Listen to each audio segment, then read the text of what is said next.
지금까지 이제 세금 계산서, 그리고 계산서, 신용카드, 현금 영수증에 대한 적격 증빙 자료에 대해서 검토를 해봤는데요.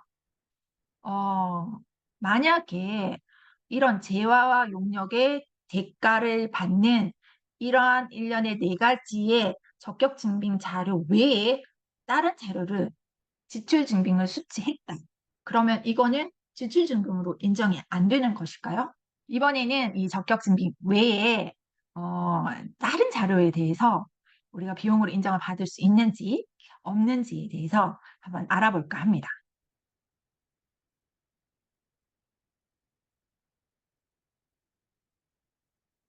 법정 지출 수취 대상 거래라고 하는데요.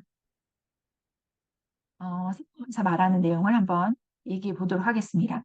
사업자가 2008년 1월 1일 이후 개시하는 사업연도부터는 사업과 관련하여 재화 또는 용역을 공급받고 건당 3만 원을 초과하는 대가를 지급하는 경우에 있어 그 거래 상대방이 사업자에 해당한다면 법정 지출 증빙 서류를 수취하여야 한다. 사업자의 법정 지출 증빙 수취 의무는 모든 거래에 적용되는 것이 아니라 다음에 세 가지 요건에 모두 해당하는 경우에 적용된다라고 세법에서는 얘기하고 있습니다. 자, 모든 거래에 적용되는 것이 아니라 아래에 있는 세 가지 요건이 해당될 때라고 말을 했죠. 첫째는 거래 대상자. 거래 대상자가 사업자여야 합니다. 그리고 재화나 용역의 공급 대가가 있어야 되고요. 또 거래 금액은 3만 원을 초과했을 때 적용이 되는 겁니다. 그렇다면은 사업자가 아닌 자와의 반대로 이제 사업자와 아닌 자와 거래를 했다면은 어떤 내용이 있을까요? 예를 들어 급여를 지급할 경우에는 근로자가 되겠죠. 이 근로자에게 지급하는 급여는 원천 징수로 원천 징수로 이 지출 증빙의 효력을 발생을 하게 되어 있어요. 그리고 이 재화나 용역의 공급 대가가 아닐 경우가 있을 거예요. 꼭 내가 재화나 용역을 대가로 돈을 지불하지 않았을 때도 증빙으로 처리할 수 있는 내용이 있어요. 예를 들자면은 내가 사업장을 이제 개설을 했을 때 그 사업장 장소를 임차했을 거예요. 그러면은 그 임차 보증금을 송금을 했겠죠. 이렇게 재화나 용역이 아니죠. 이 임차 보증금 같은 경우에는 하지만 내가 비용을 지불을 했단 말이에요. 그거는 이제 내 비용으로 인정이 돼야 되겠죠. 그럴 경우에는 그 계약서, 임대차 계약서와 그 소득세 연세서로 비용 인정을 받으실 수가 있어요. 그리고 3만 원 초과라고 한다면 3만 원 미만의 거래는 그러면 어떤 증빙을 받아야 되냐?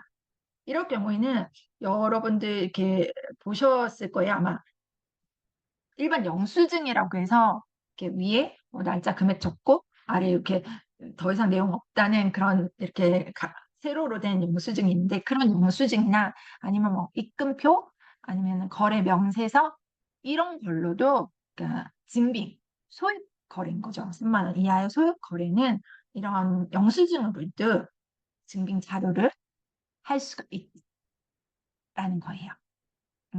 예를 들자면 그런 거죠. 또 예를 들자면 세입자라고 했는데 저희가 중고차를 개인한테서 구매를 했다고 생각을 해보세요.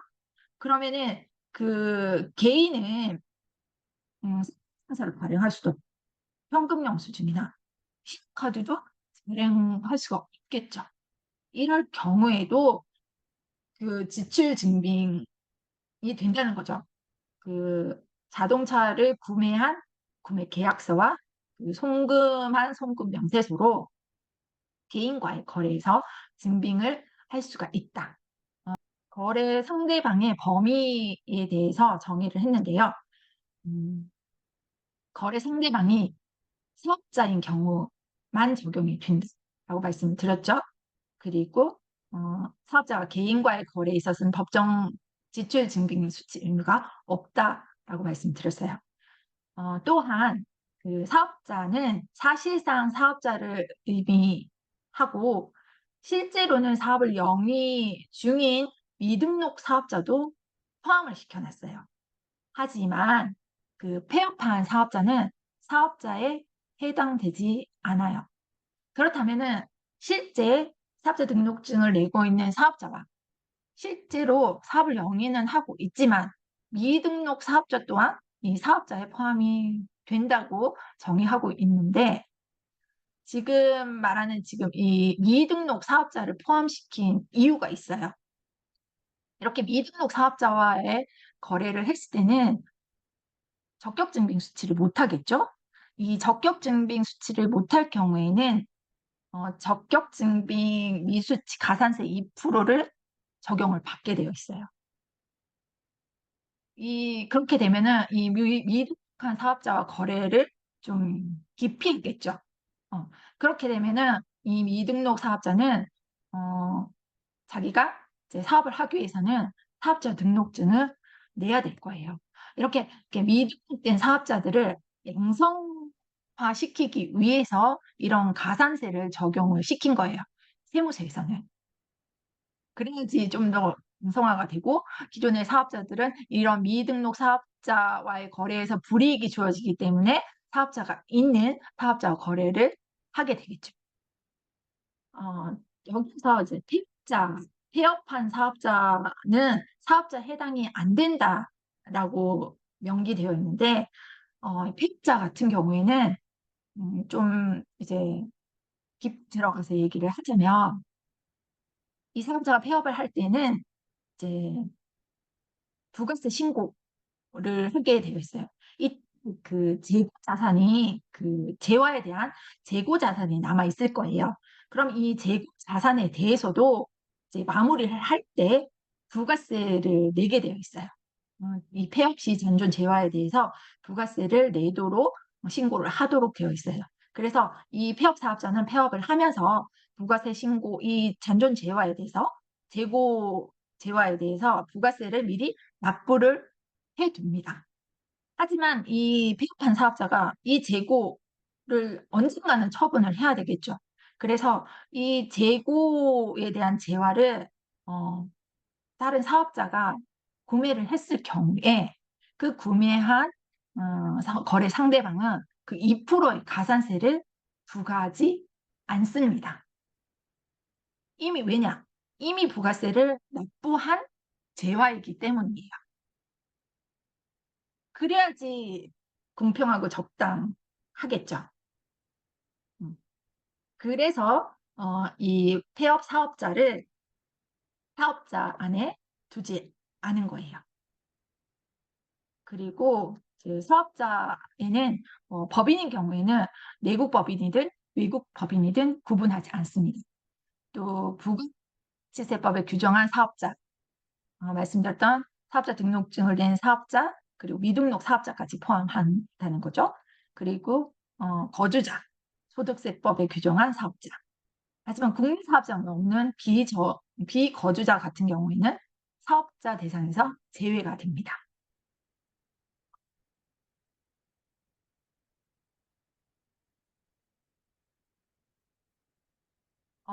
또한 그 법정 지출 수치 대상 제외되는 사업자가 있는데요. 보시면 이렇게 수익 사업을 영위하지 않는 비영리 법인 또는 국가 및 지방자치단체, 금융보험업을 영위하는 법인, 또 국내 사업장이 없는 외국 법인 같은 경우에는 법정 지출 수치 대상 제외되는 사업자예요. 수익 사업을 영위하지 않는 비영리 법인 같은 경우에는 기부금이라든지 협회비, 조합비 이런 것들이 있을 수 있고요. 국가 및 지방 자치단체의 사업자일 경우에는 저희가 내는 세금과 분과, 가산세, 과태료 등 이런 세금, 또 금융보험업을 영위하는 법인 같은 경우, 그럼 100% 드러나는 거죠. 금융보험업 같은 경우에는. 그렇기 때문에 예를 들면 저희가 사업에 필요한 대출을 냈어요.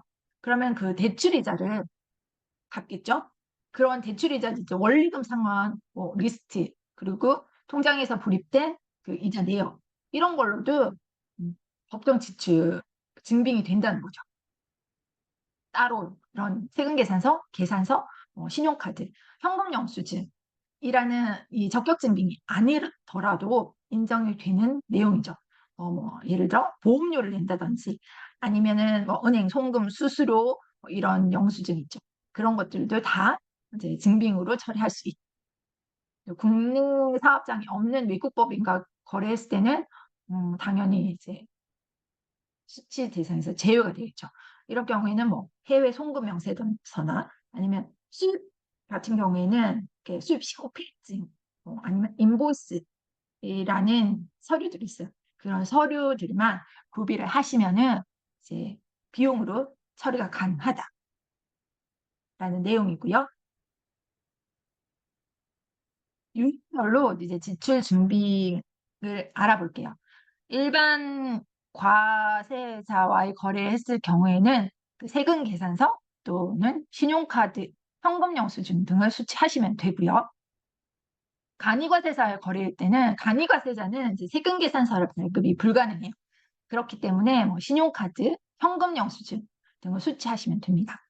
연쇄사업자와 거래를 했을 때는 계산서, 신용카드, 현금 영수증을 수취하시면 되고요. 이제 수과의 거래에서는 수입 세금 계산서 또는 계산서를 수취를 하시면 돼요. 이때 앞서 말씀드린 그 수입 신고 필증, 이런 서류들이 있어요.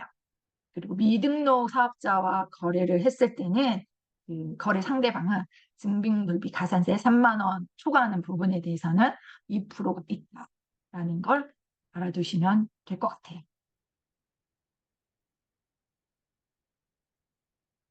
그리고 이제 재화와 용역이 어떤 건지를 좀 용어 설명을 좀 해드릴게요. 이 재화의 범위는, 재화란 그 재산 가치가 있는 물건과 권리를 말합니다.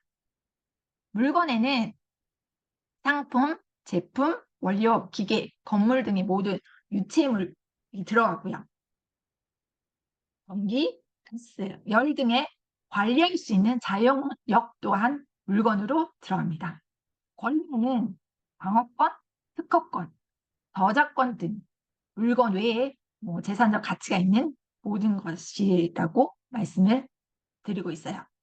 재화의 범위에서 좀 의아해하시는 부분이 있는데, 이 저작권 같은 경우에는 용역이 아닌가라는 생각을 덜어 하셨을 거예요. 하지만 이 저작권도 재화에 속합니다. 그래서 이 저작권 같은 경우에는 이 저작권을 사용한 때에 세금계산서를 발행하게 되어 있습니다. 용역의 범위에는요, 재산적 가치가 있는 모든 영무에는 이 노동력과 서비스를 말합니다. 및 그 밖의 행위, 임대나 대여 또한 용역에 해당됩니다. 그 업종에는, 용역에 해당되는 공급 업종에는 건설업, 음식점업, 부동산 임대업, 기타 서비스업 등 국세청에서는 이 용역에 관련된 업종을 나열 열거하고 있습니다. 여기서 이제 저희가 매일 가서 거의 매일 가서 식사를 하는 식당 같은 경우에 여기 보면 용역에 포함이 되죠. 음식점업이. 여러분들 한번 그런 생각 해본 적 없으세요? 식당에 가서 이게 재화일까 용역일까라는 생각. 재화라고 생각하신 분들 채팅창에 1번 한번 남겨주시겠어요? 예, 저도 재화인 줄 알았거든요, 처음에는. 이게 용역인지 몰랐어요. 그러니까 저작권 같은 경우도 좀 헷갈리고, 이제 음식점업 같은 경우에도 좀 헷갈리는 부분이 없지 않아 있더라고요.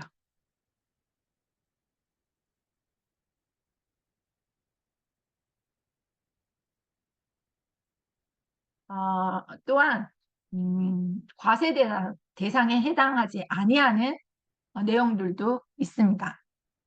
예를 들어 이렇게 뭐 파손, 훼손, 도난 등으로 인해서 이제 손해배상금을 받는다든지 아니면 뭐 도급공사에서 납부길이 지연돼서 받는 지체상금 또는 뭐 위약금, 해약으로 인해서 위약금 또는 뭐 손해배상금 또는 협회, 단체 등에서 제공받는 뭐 용역에 대한 대가와 상관없이 이제 회원으로서 받는 뭐 협회비, 찬조비, 특별회비 같은 경우에는 과세 대상에 해당되지 않고요.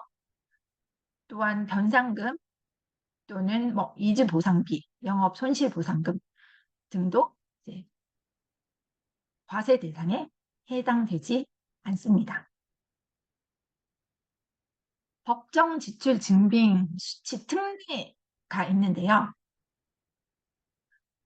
여기에서는 이제 농어민과의 거래, 그 농어민과의 거래에서는 뭐 세금 계산서를 발급받지는 않습니다.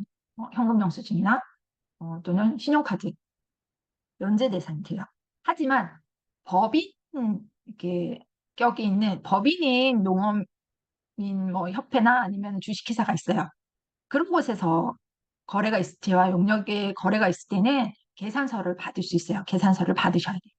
그리고 원천징수 대상, 뭐 사업 소득자로부터 용역을 제공받은 경우에도 이제 면제 대상이 됩니다. 항만법에 의한 뭐 화물료 징수라든지 아니면은 사업을 포괄 양도 양수했을 때 재할 공급받은 경우 또는 방송 용역, 전기 통신 용역, 국외에서 재화나 용역을 공급받은 경우도 여기에 해당되고요. 그리고 공매, 경매, 수용 또는 토지, 주택, 임대 용역 같은 경우에도 면제 대상이 됩니다.